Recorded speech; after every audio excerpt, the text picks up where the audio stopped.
Hi everyone, and welcome in this new update session on the NervForge Tree Generator. Today we won't have much visual features to discuss, and instead we will be focusing more on the code itself and the investigation that I did to fix a nasty issue that we had. The first thing to mention is that we build the debug version of the binaries with those flags when we use the unscripted compiler.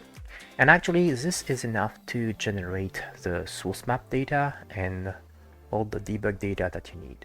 Except that on my side, when I was generating the source map for the project, I was getting this kind of error from the unscripted compiler because apparently there was an issue or wrong encoding, at least in one of my source files.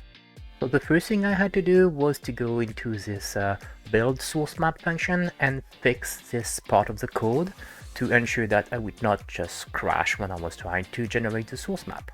And building in debug mode would generate this pretty large WASM binary and the corresponding map file, which is also rather large. And from there, I could actually run a local session with this big WASM file and start debugging with the browser DevTools, which was a nice experience actually, because I got the opportunity to learn a few things in the process. For instance, I could now find the proper way to navigate in the call stack and also get the sources to report the C++ content correctly, so this is now very handy.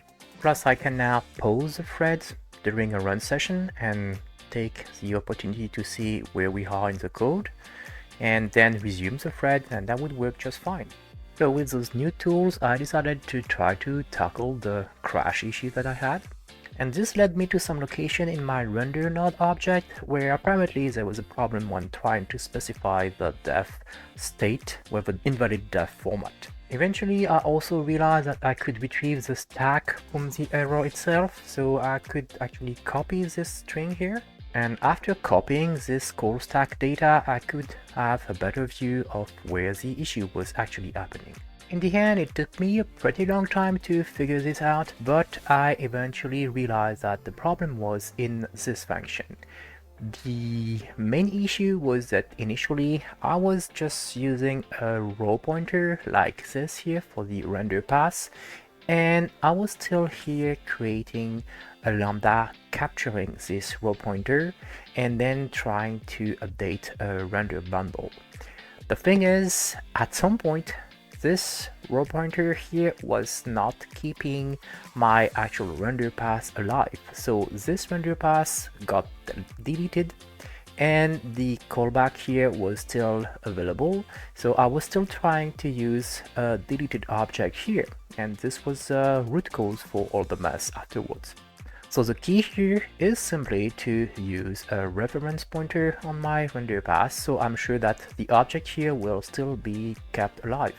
Anyway, after that, the next thing that was a bit bothering to me was the fact that when I was modifying the settings for the tree, I was all the time regenerating a pipeline.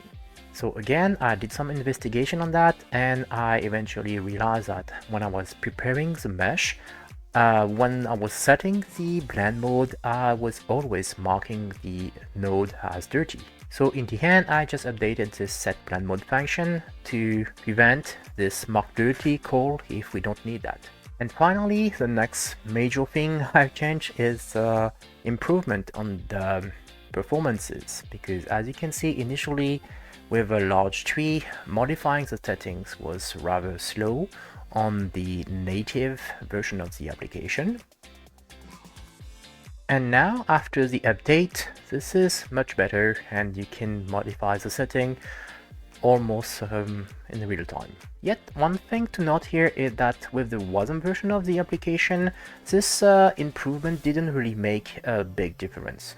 And finally, the last thing we changed is that I have now also added a few additional texture for the leaves. But unfortunately, this also means that the first time you will download the application, you will have to download a bigger package file for all those textures. So this is going to take a little bit longer, but keep in mind that you only need to do that once, or at least as long as there is no update version of the same package. So this is it for this time, guys. As usual, let me know if you have any feedback or comment on this, and otherwise I will keep working on the configuration files, because I mentioned already that I need to provide a few additional config here that would make sense to build proper trees, but didn't get a chance to do that for the moment. So that will be the next step. And yeah, if you have any question, just let me know, and otherwise I'll see you next time. Bye bye.